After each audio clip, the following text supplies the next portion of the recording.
welcome to another website exclusive episode. And what better place to introduce the Weird-O-Rama Auto Show than Indianapolis, Indiana, home of the Indianapolis 500. The Weird-O-Rama Auto Show will show you all sorts of fun things from the vintage world of automobile culture, from mechanics to classic commercials to vintage drag racing. So, check your dipstick, fasten your seatbelts, put the pedal to the metal, and enjoy Weird-O-Rama's Auto Show.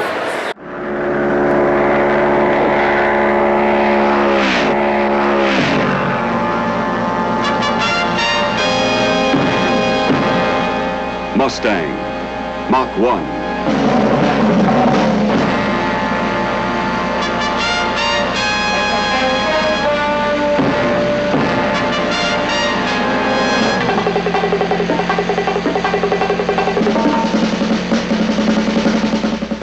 Mach 1, special sports performance, sports roof Mustang.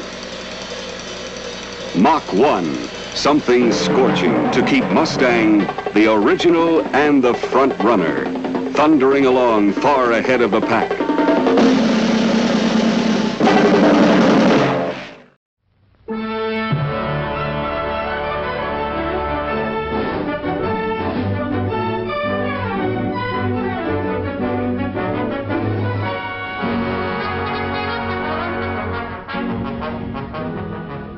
This is the outfit, a rolling caravan that tours the highways and byways of America, bringing a thrill-packed show to hundreds of thousands of spectators all over the country throughout the year.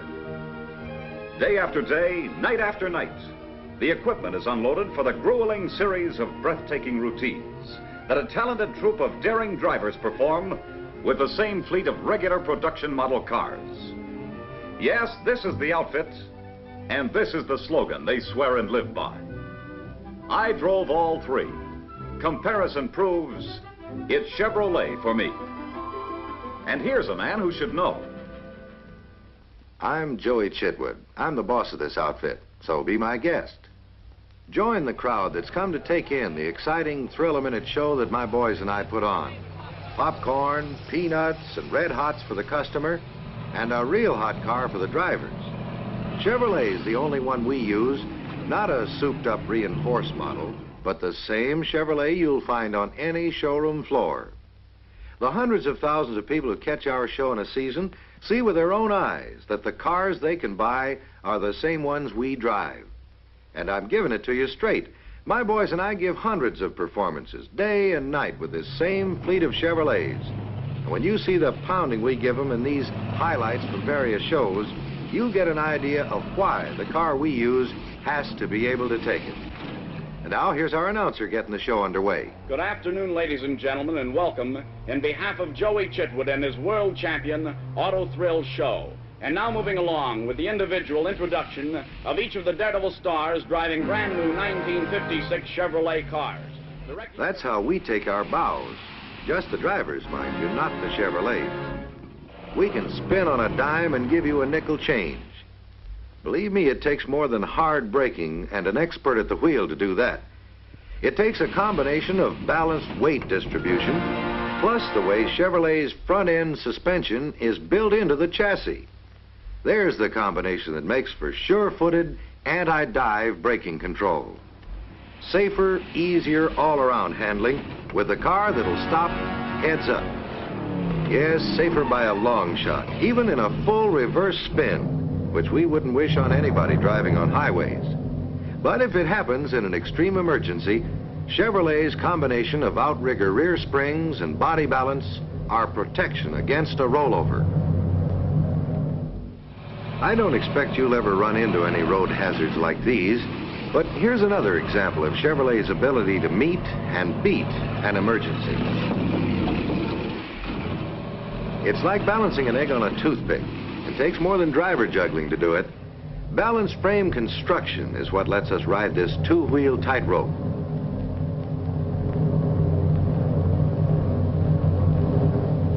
Oops. Think we'll make it?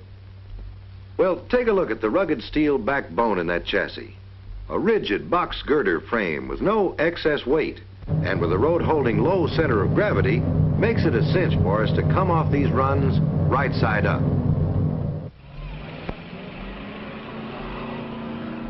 Just in case you're wondering what would happen if my boy didn't make it, I've rigged this little stunt. Up and over. And these especially braced old jalopies we use in our shows really take a pounding. But it wouldn't prove a thing unless we put one of our regular cars in our fleet through this exact same routine. And this will really give you an idea of how rugged Chevrolet is, because we run them brand new in this rollover demonstration, and this 1956 Chevrolet has no special reinforcement whatsoever. Here we go.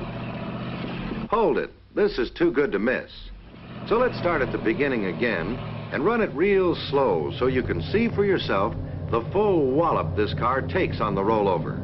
As tough as any proving ground test a car can be put through.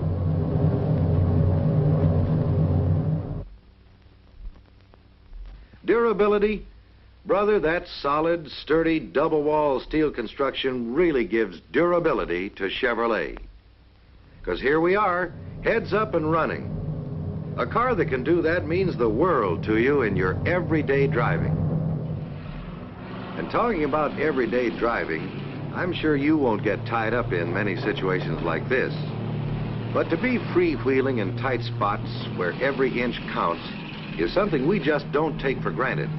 We've got to be sure of split-second response with every turn of the steering wheel. And no matter how or where you drive, when threading through traffic, cornering,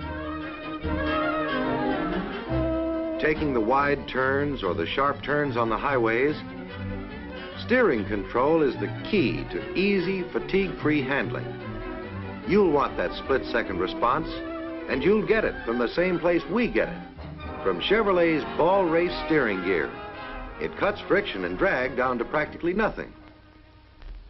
Besides, these outrigger rear springs mounted outside the frame members reduce sway and body roll on the sharpest of turns, producing sure fire control every foot of the way. Routines like this could be a tough, nerve-wracking grind, but behind the wheel of a Chevrolet, they're just the smooth, easy-handling pleasure that's tops in our book, and can be the same for any driver who chooses Chevrolet. Now, no matter how good roads are these days, your car still takes plenty of bumps and jolts. But they're nothing compared to this ramp jump I'm going to show you for demonstration purposes. No sway, no swerve. Perfect balance and a perfect landing.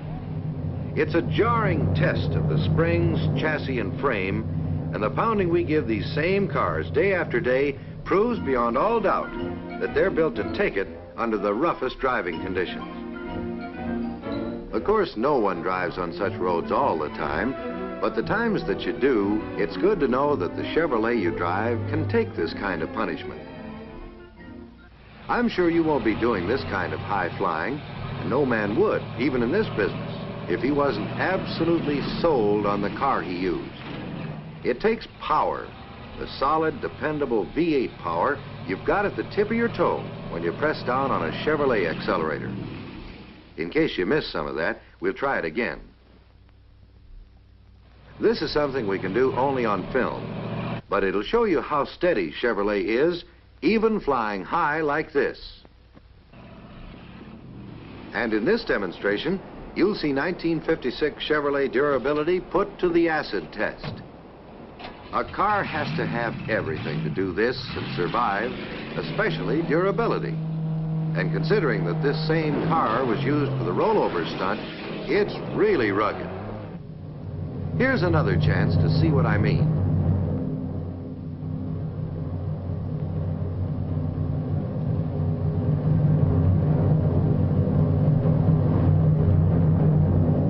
With Chevrolet, I know I can drive away under my own power every time. And I've got to know if I'm going to put on another show tomorrow. You can take my word, we live to drive, and drive to live. And Chevrolet is the car we trust our lives to. Day in, day out, night after night, We show off our driving skills with this package of driving thrills. But more than that, we prove every day that the extra margin of safety every family wants in a family car is built into a Chevrolet. Yes, this is the outfit, and here is the slogan they swear and live by. I drove all three. Comparison proves it's Chevrolet for me. It's a cinch this fellow knows, and you'll know too, once you get behind the wheel of a Chevrolet.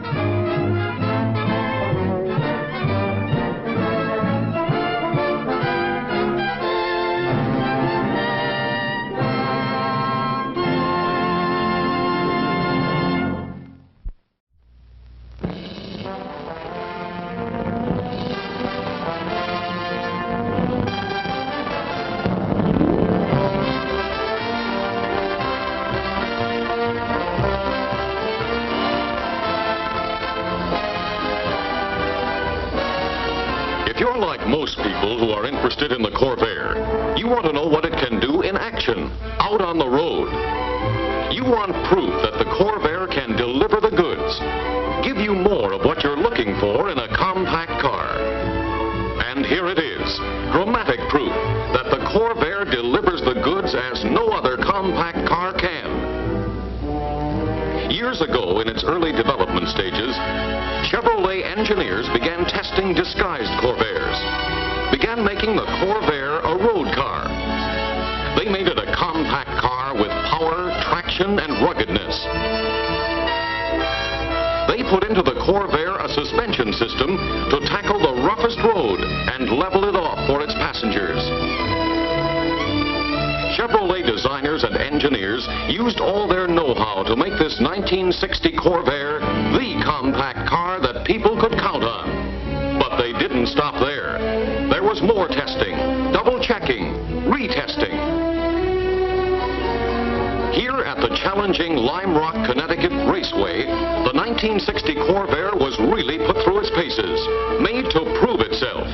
And it did.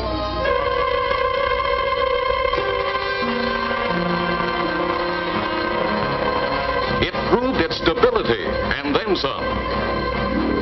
Just watch how the Corvair stays under control in this situation.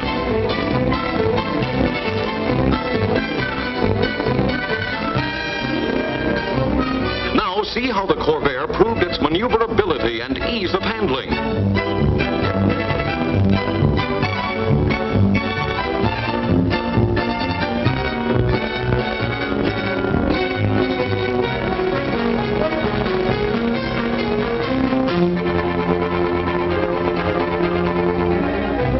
Watch the Corvair handle some rough going.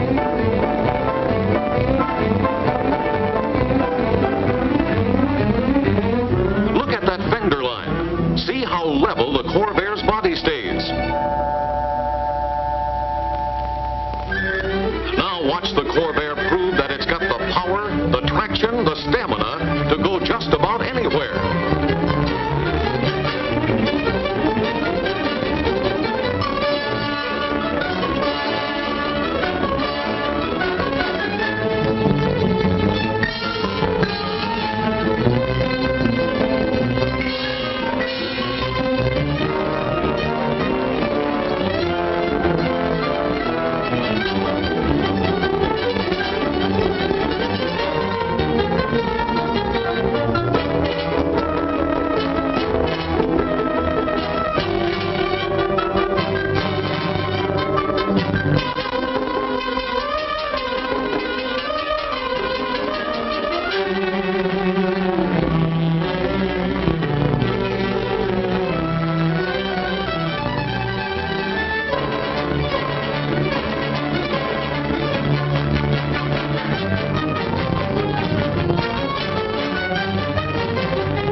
Just look at this.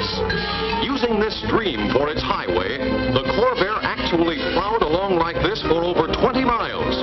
And not once did its reliable turbo air engine falter.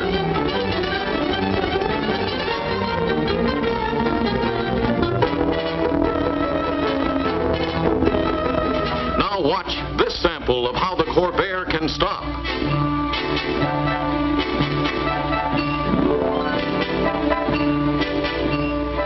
Now they're making it tougher for the Corvair brakes. That slippery foam they're putting on the road, the same type used on runways to help disabled planes slide into safe belly landings. Watch the Corvair handle it. What more could they ask the Corvair to do? Well, just look. The Corvair proved its ruggedness in special crash tests. Not once, but over and over again.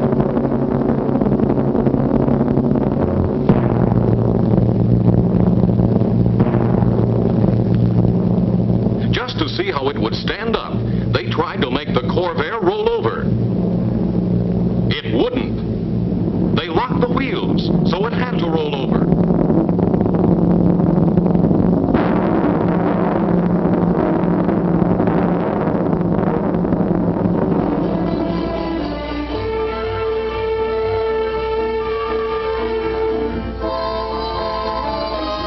The Corvair took the punishment and asked for more. Yes, sir, the Corvair's as good as she looks. Corvair power, ruggedness, maneuverability, handling, traction, braking, all proved again and again.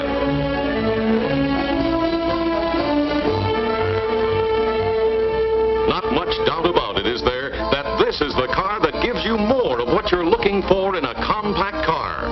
Sure, the Corvair has more, and the Corvair is ready and able to prove it.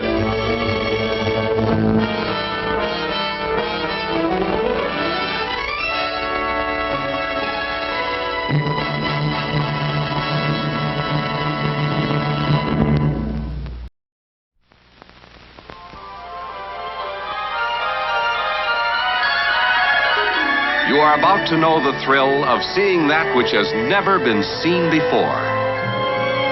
You are about to enter a beautiful, exciting, wonderful new world, the world of 1960. For the first time in history, you'll see not one, not two, but three completely new kinds of Ford cars for 1960. A wonderful new world of Fords.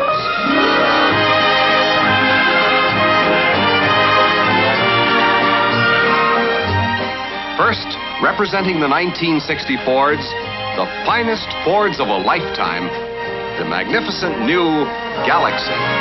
Live a wondrous new life in the Fords of a lifetime. The finest new Fords of a lifetime. In a beautiful, wonderful new world of Fords. Beautiful from any point of view, worth more from every point of value. The 1960 Fords open up a whole wonderful new world of styling, elegance, and built for people comfort. And now, the world's most wanted car. Thunderbird, the finest of fine cars, the last word in Wish It Were Mine cars, the dream car of the wonderful new world of Fords. The 1960 Thunderbird. Finally, the car everyone's been waiting to see. The new size Ford, the Falcon. The Falcon, the new size Ford Falcon, you'll find that the new size Ford Falcon's the easiest car in the wide world to own. Here's full comfort for 6 adults in a car that'll give you up to 30 miles a gallon. A new size car with a new size price. It's the easiest car in the world to own. The Ford Falcon. You can see these cars at your Ford dealer showroom now. The Falcon, the Thunderbird, and the 1960 Fords. There's a big, wide, wonderful world of new Fords.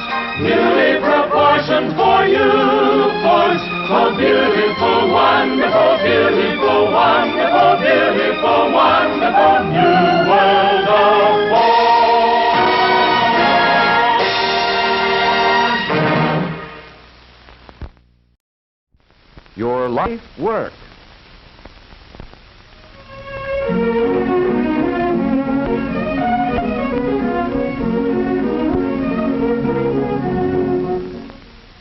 Not so many years ago, the automobile was considered a luxury. About the only time it received an airing was on Sunday or a holiday. Today, millions of buses, trucks, and cars travel the highways from coast to coast.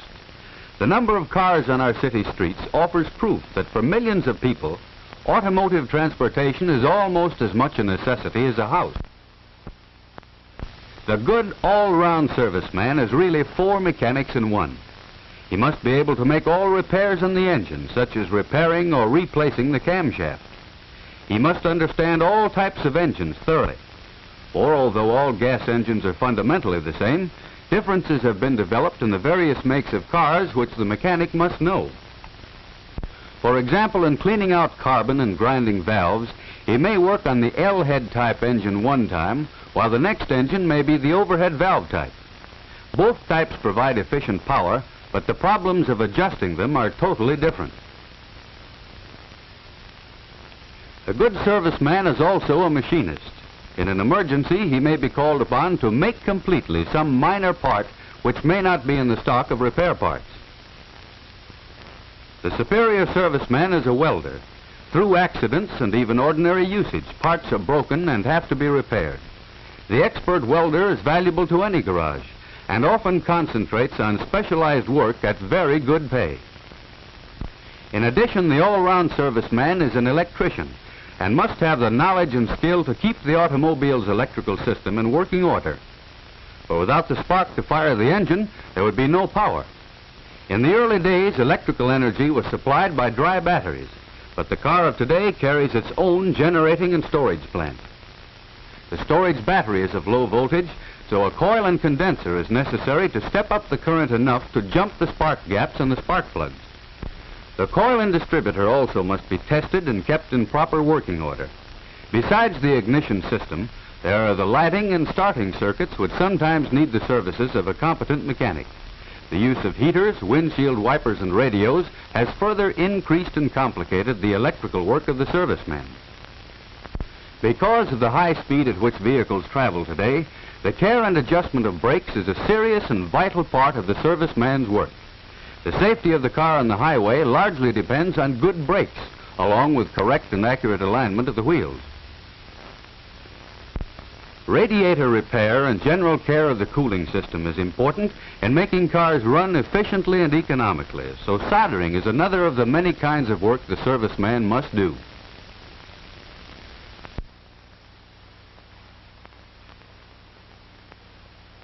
In the larger garages, the man who becomes expert in servicing engines may find specialized work on engines only. There are body and fender shops which employ men who are specialists in that line. There are battery and electrical shops, and other shops which make brake testing and wheel aligning the principal part of their business. For any of these jobs, a thorough training in general service work is valuable. There is an opportunity in the larger garages for the serviceman to advance to service manager or to become a troubleshooter. Besides technical knowledge and skill, these jobs require the ability to meet the public, to make a good impression, and to explain clearly the work that needs to be done or that has been done. Some servicemen become automobile salesmen. If they have sales ability, they are usually successful because they have the advantage of really understanding the cars they sell.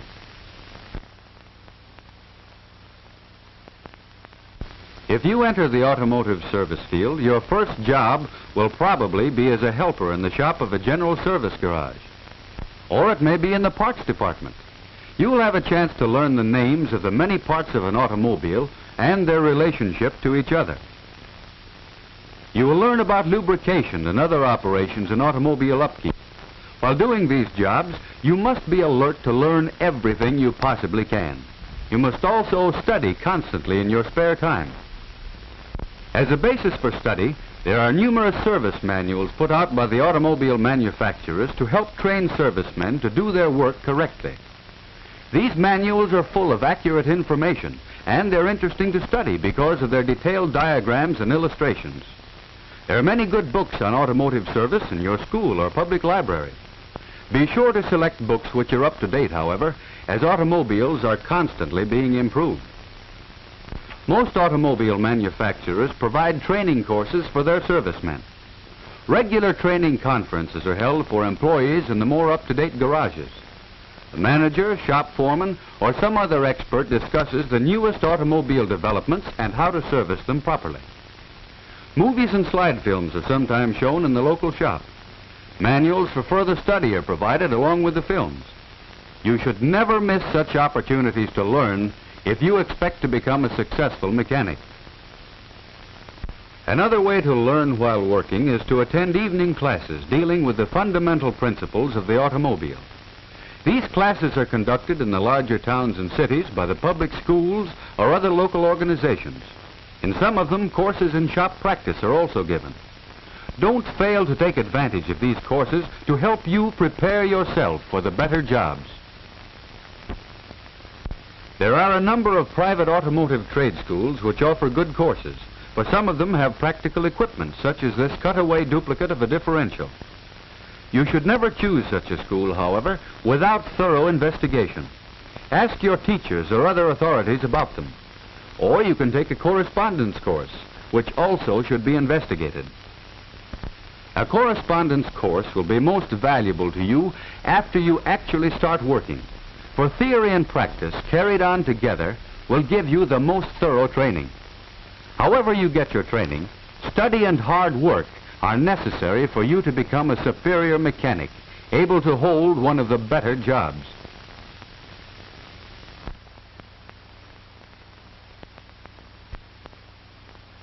While you're still in high school, you can lay a strong foundation for automotive service.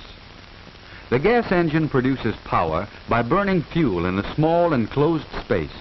In your physics class, you'll learn how this is done. In physics, you'll learn how the cooling system carries off the heat after power has been produced by the burning or combustion process in the engine.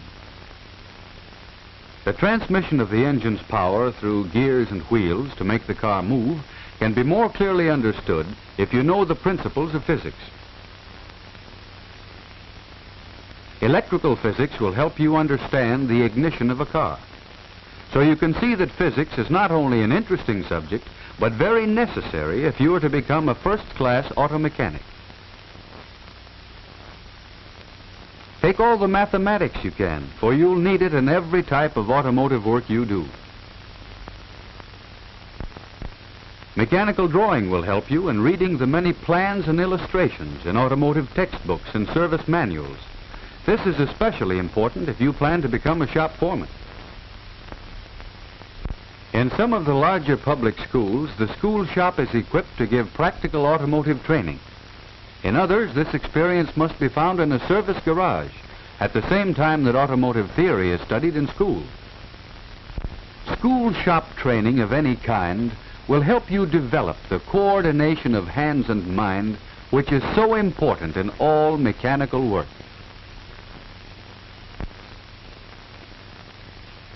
As an automobile service worker, you will have a responsibility for the safe, smooth, and economical operation of the cars on which you work. No matter what the size of the shop, there is one rule for success. Every job must be done right. If you develop the ability to manage a business, you may be promoted to garage manager, or you may be able to go into business for yourself. For this, you'll need to know something about bookkeeping, salesmanship, and business management. If you really like to use tools and have a knack for mechanical work, learn all you can about it at your local service garage.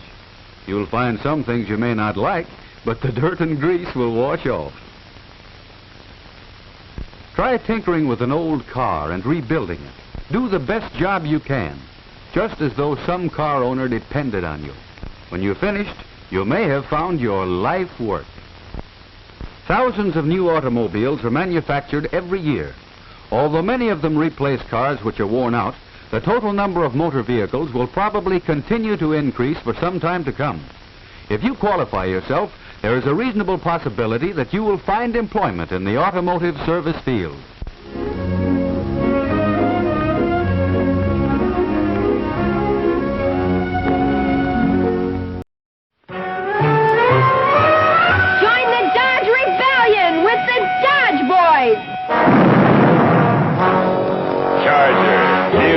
of the Dodge Rebellion.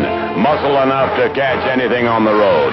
Available with 4 barrels, dual exhaust, V8 power, hideaway headlights, 4 roomy bucket seats, fabulous new full-size fastback Charger. And that's not all Charger is. It's also a sports wagon. These bucket seats fold down flat to give you a cargo space 7.5 feet long. Enough to carry skis or whatever you please. Aren't you ready to join the Dodge Rebellion? Drive the Charger. Then price it. You'll be surprised. And that's where the Dodge boys start to deal. Go see the Dodge boys. They're wonderful guys to deal with.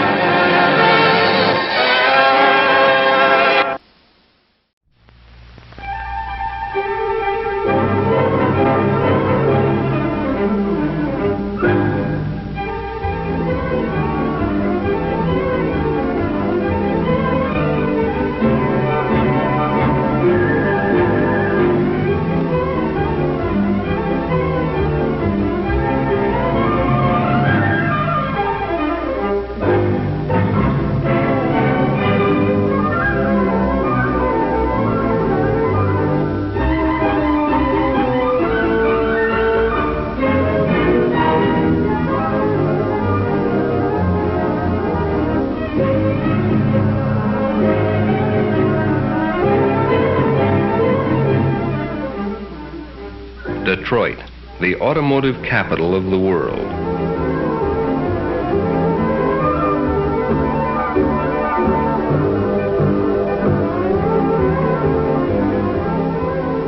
Half a mile of asphalt, a quarter mile to race on and a quarter mile to slow down in.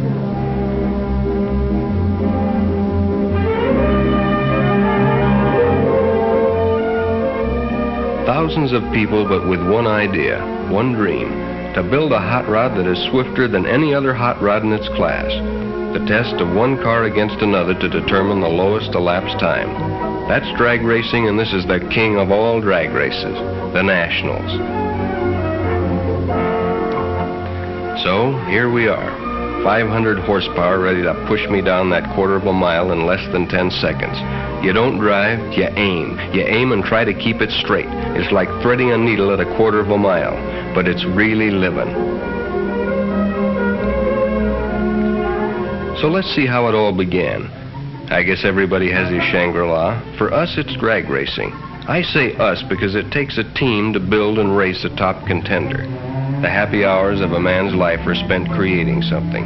Some people paint, others write. Some design a rocket to the moon. But for us, it's trying to build a machine that'll cover a quarter of a mile quicker than anything else on 4 wheels.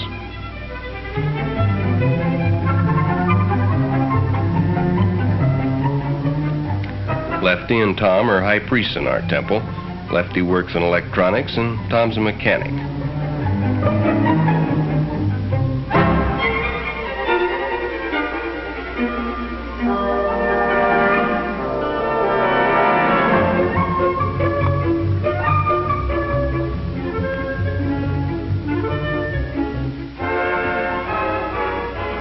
And there's the High Llama, Jim Nelson. He's the engineer. In real life, he's manager of a speed shop in Oceanside. Tom and Jim are brothers. There I am with the jacket supervising the job. You gotta keep an eye on these boys or someday you'll mash down on the throttle and head right into outer space. Takes a lot of doing to make a record run. These cars are more highly bred than a racehorse. In fact, this is probably the most specialized type of machinery in the automotive world.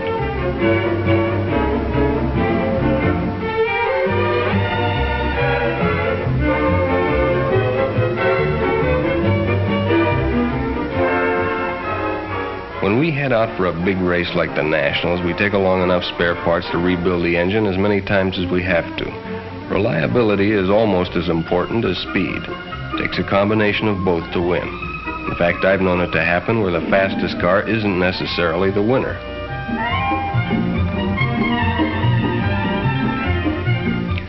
There's at least one chowhound in every group. Nick was ours. Nick and Mike had farther to come than we did, so we set up a rendezvous. Safer to travel by caravan, it's more fun too.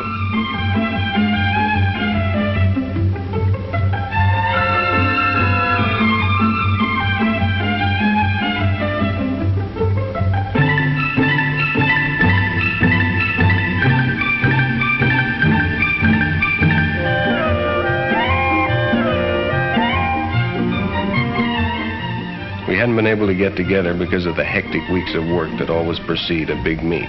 So there was lots to talk about. New ideas, things that worked and things that didn't work.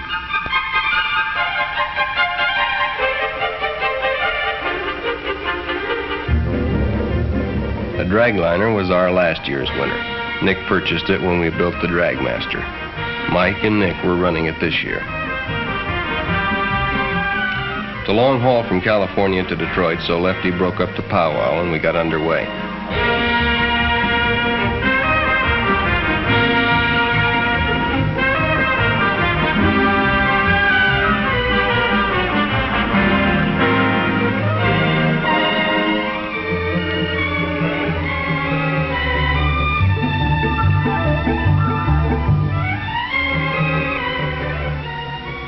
You hear a lot about the beauty of the Southwest, but unless you drive east, you never really get a good look at it.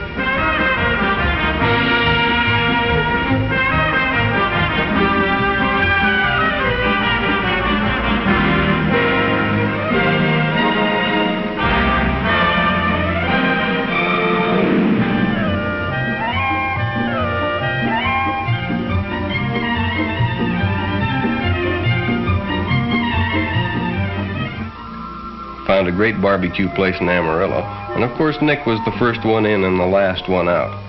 You wondered where he put it all until you looked down and saw those size 14 shoes.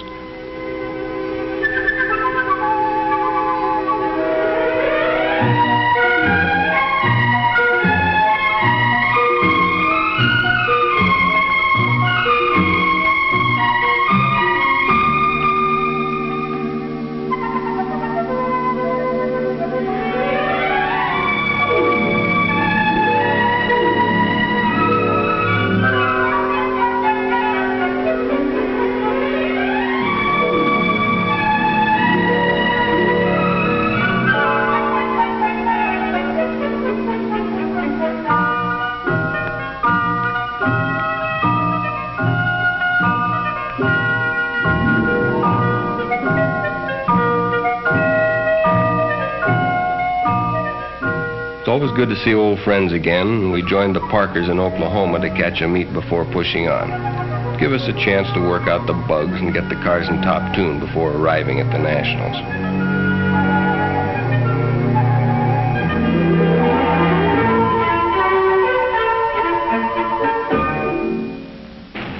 Oklahoma had a regional meet. That's a Texas job burning up the track. My competition got off to a squirrely start, which put me in the next round. There's Jamie Parker and his C Gasser. And there goes his brother Phil and his A Gasser, affectionately called Grandma. And here comes Nick in the dragliner, a little on the late side. Lady Luck was riding on my shoulder all day. And there's the Allison against the twin Chevy. You can't see it for the smoke, but the Chevy won. And so did we. Jamie got first in his class, and we won a savings bond for top elimination. And could we use it?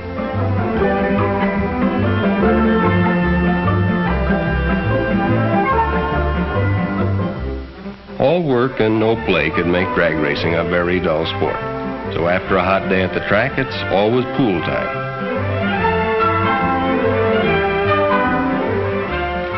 By the time we left Oklahoma, we had quite a caravan. 2 cars, a pickup, a rig, and 5 hot rods.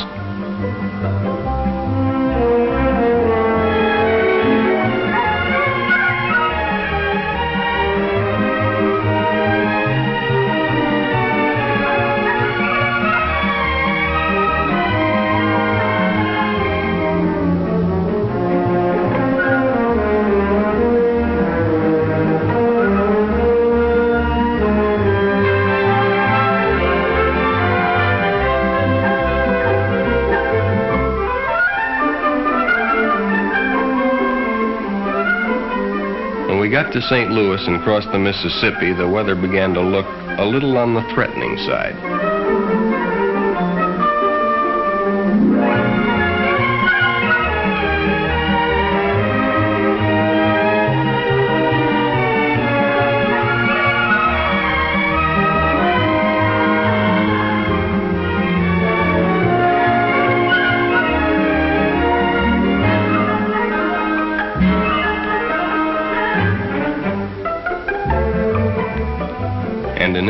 the storm broke. From there to Detroit, it was solid.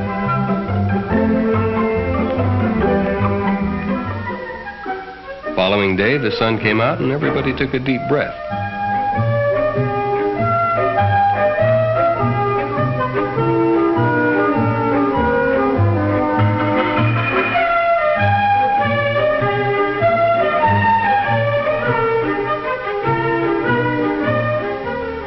Even so, we almost lost the whole day unpacking everything and getting it dried out.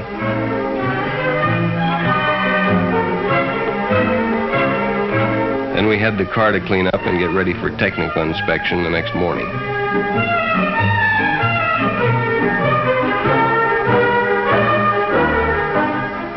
All cars must pass a thorough technical inspection by representatives of the National Hot Rod Association.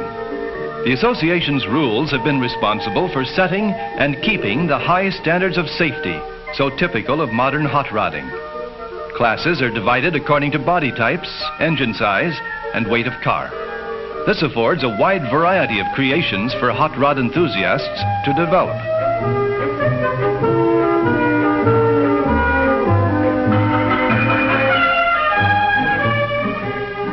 The check chart system is used, and each contestant's car must pass all requirements before he is allowed on the drag strip. This often creates some lively discussions. Weighing in is always a critical moment. Rules call for 30% front, 70% rear weight ratio. A few pounds light on the front end can disqualify a car, and a few pounds too few can throw it into a higher class.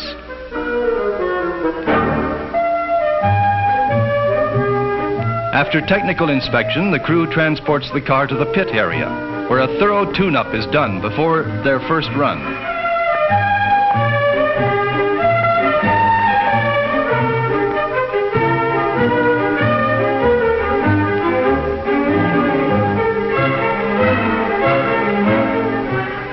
Barbara Livingston, a charming secretary of NHRA, is on hand to greet old friends and give newcomers a helping hand.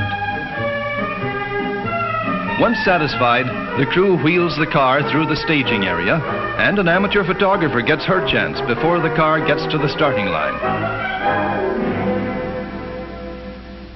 It's refreshment time, folks. Time out for a delicious snack in our sparkling refreshment building. Every item a fresh, appetizing taste treat.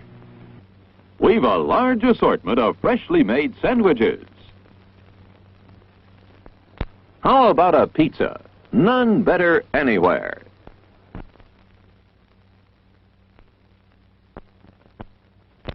Sizzling hamburgers grilled to your taste. Mouth-watering chili dillies. Dog days, hot dog days that is, somehow have a way of turning out to be fun days. The pop and sizzle of the juicy meat seems to say, "Come and get me, I'm done to a turn." Yep, hungry or not, it's hard to resist the tantalizing aroma and taste appeal of a sizzling hot dog. The nice part of it is, there's one waiting for you right now at the refreshment stand.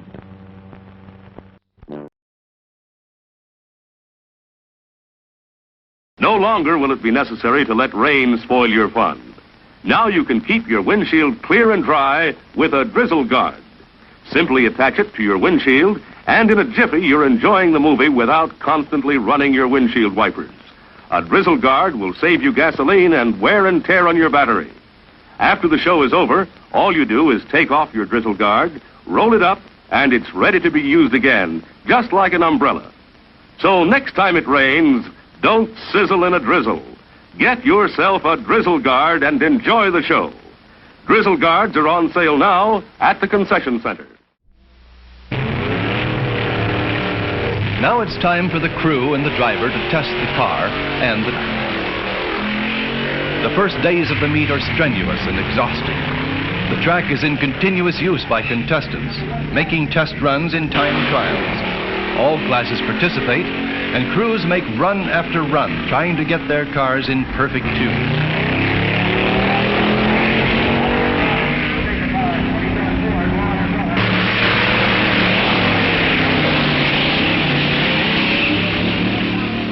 For the spectator, it's an exciting time too, because they have the opportunity to observe the many different classes in action and compare their elapsed times. It is not at all unusual for the meet's best elapsed time to be set during the time trials.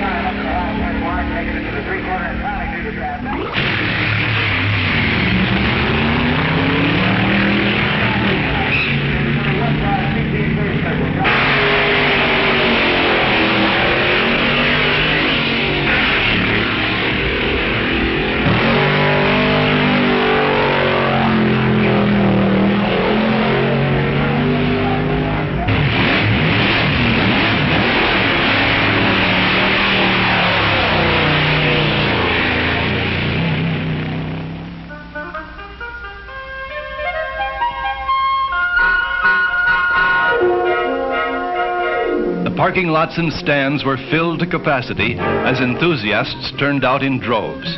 Hot rodding has really come of age in the last decade. Since 1950, the sport has grown from only 2 active strips to the present colossal number of more than 250.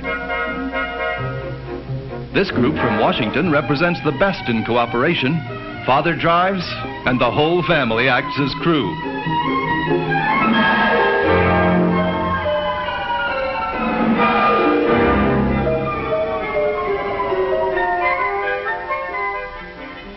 Whether it's an airplane engine or a V8, there's always work to be done. And a cool drink hits the spot on a hot day.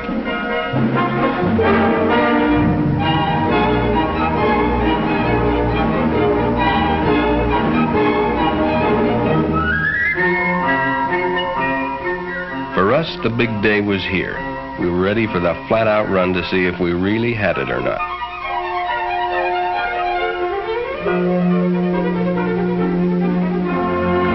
We checked with Champion to make sure we had the right heat range.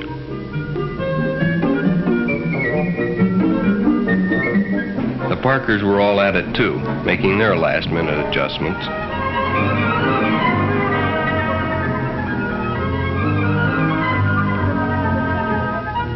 A word with one of the toughest competitors, Chuck Jones, of the Sidewinder crew from Long Beach, California. And then we were ready to take her down to the line.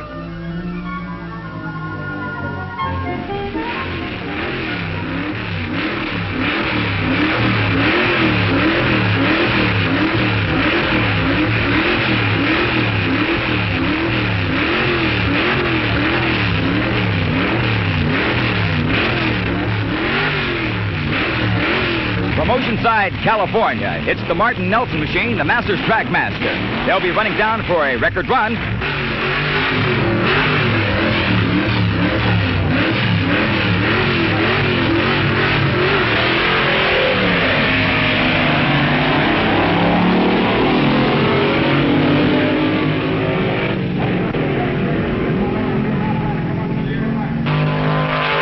Down to the taps.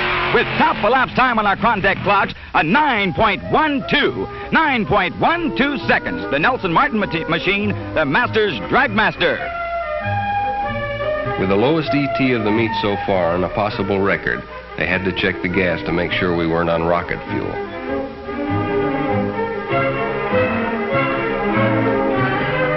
I felt mighty good on the trip back to the pits.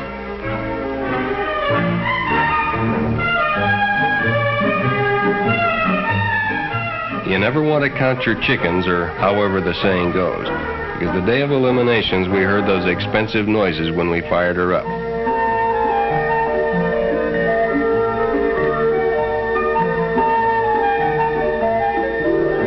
Nick was a big help. He ate as usual.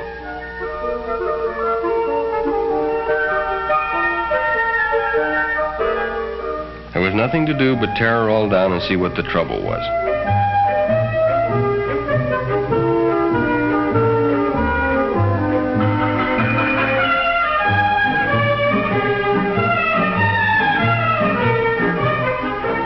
It turned out to be a twisted cam lifter. So we dropped the pan, pulled out the cam, and got at it from the lower end.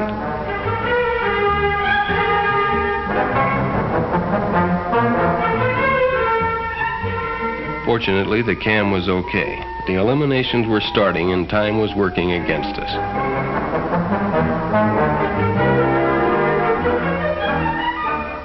The 1959 National Championship drag races, the scene, the Detroit Dragway, Detroit, Michigan. We have competition coming from as far south as the Panama Canal Zone and as far north as the Canadian area, from the East Coast to the West Coast. 2 cars in the C gas class. Jamie Parker on the tower side.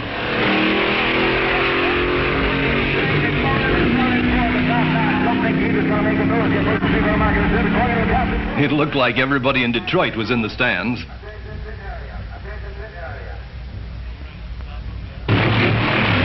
Bill Parker in his A-gas coupe against Bill Waddell.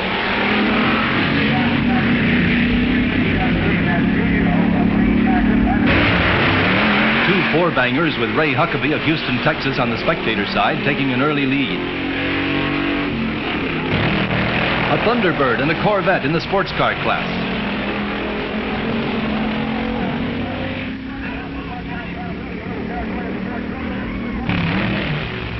Two Chevy sedans vying for class honors.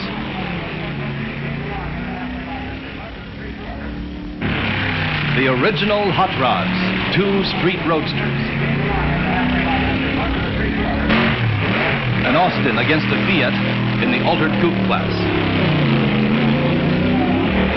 The Cotton Pickens Special from Arizona taking the lead in the modified roadster class. In the competition coupe class, Mackey and Veselka's last year's class winner blows up and loses to Robert Andrews of Ohio. Bernie Partridge in Misfortune from California gets a good start in the modified roadster class. With only minutes left, we got her buttoned up and down to the staging area.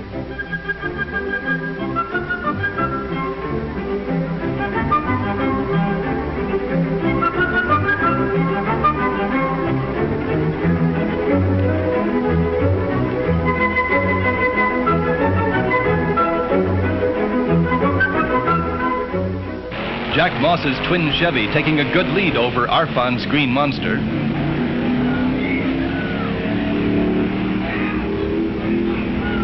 Tex Ishimaru taking an early lead in his A Dragster. And the very beautiful Misfire III, a blown Chrysler dragster from California on the spectator side. 2 blown A dragsters getting off to a good start.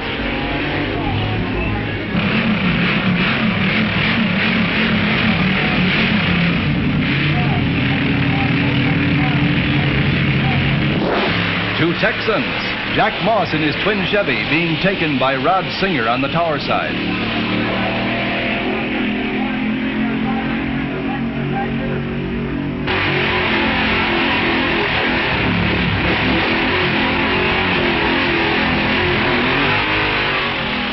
Dode Martin in the Dragmaster, losing to Tex Ishimaru.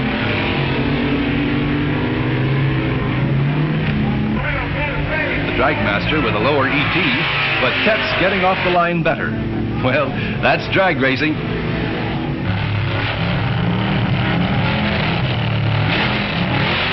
Herman Moser in his Ramrod getting off to a slow start. 2 beautiful alters, the red coupe from Texas dusting off the bronze entry from Ohio. Charles Johnson from Michigan, trailing John Klein from Massachusetts in the modified roadster class. The very fast Hollish Brothers competition coupe, with Jiggs Shamblin from Ohio taking a terrific lead. Rod Singer from Texas eliminates Bill Tibbles of Ohio and takes another step up the ladder. The crowd waits anxiously for the runoff of the Little Eliminator to get underway. And there goes George Montgomery of Dayton, Ohio.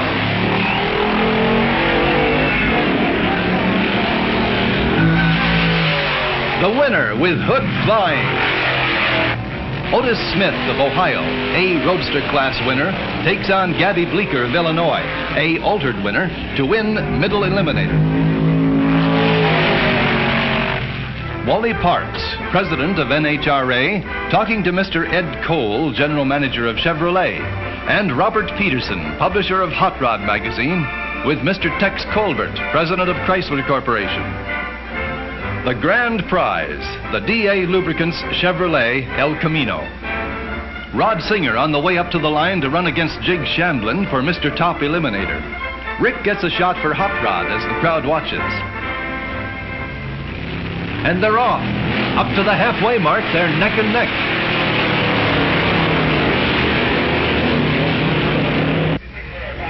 And coming into the traps is Rod Singer way out in front. Bad luck for Jig Shandlin, who dropped the clutch in the Hollish Brothers' beautiful competition coupe.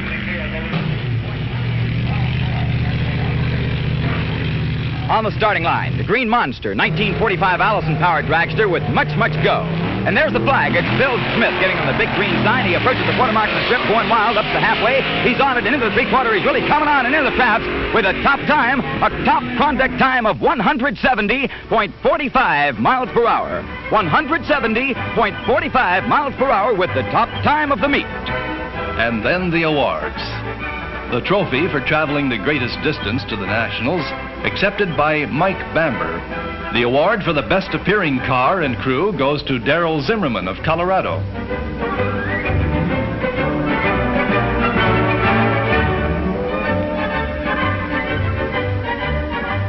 And the trophy for the best engineered car to Mr. and Mrs. Lindley's Misfire III from California. Wally Parks presents the Eliminators Trophy in the sports car class to Jack Horsley, Jr. of Miami, Florida, who won in his Lincoln-powered Devon. George Montgomery of Dayton, Ohio, receiving his trophy for winning as the Little Eliminator. To the beautiful Otis Automotive Special of Akron, Ohio, goes the trophy for Middle Eliminator.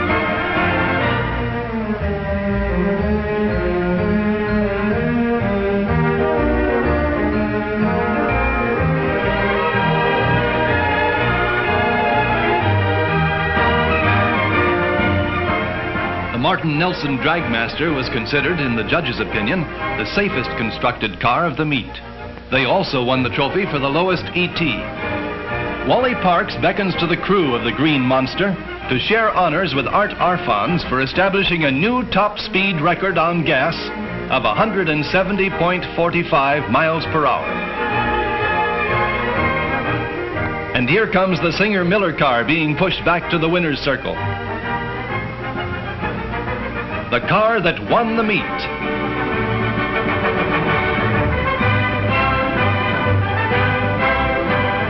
And Mr. Top Eliminator himself, Rod Singer of Houston, Texas. And to the winner, the beautiful champion spark plug trophy, the DA Lubricant El Camino, and the kiss.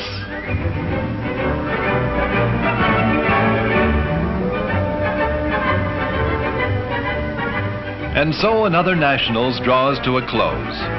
Records have been set and broken. Ideas have been exchanged. Enthusiasts will return to garages and workshops to create new machines that will go a little faster and get from here to there in a little less time. For this is the story of ingenuity in action.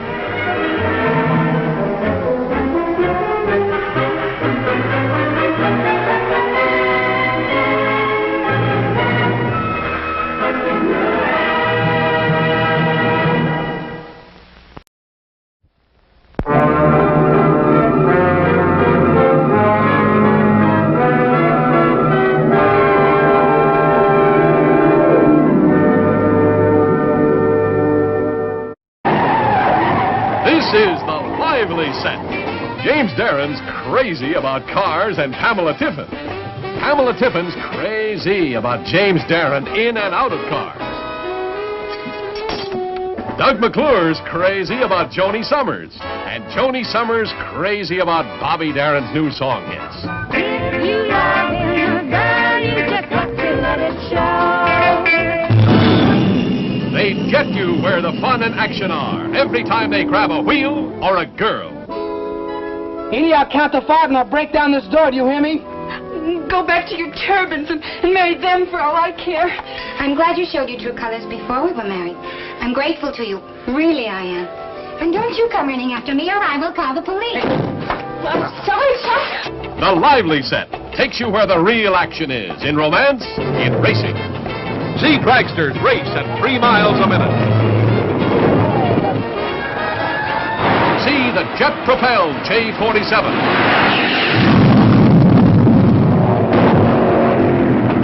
See the Bonneville World Speed Record Run. See the world's first turbine car, the car of tomorrow and the youth of today, in the famous Tri-State Endurance Race. A screen first. See international speed kings in action. Mickey Thompson, Duane Carter, Billy Krause, James Nelson, and Ron Miller. This is the Lively set. Will you please not disturb us? Hello? If my daughter weren't here, I'd tell you exactly what I think of you. Mr. Manning, will you get off this phone and put Edie on? You lower your voice or I'll punch you in the nose. That's right. I'd like to win that race myself. I could use $20,000. What are you going to enter with, a wheelbarrow? And sell me the streamliner and the chassis from the stocker. I'd rather sell that stuff for junk first. Youth challenges the future down 1,000 tire-screening miles of danger.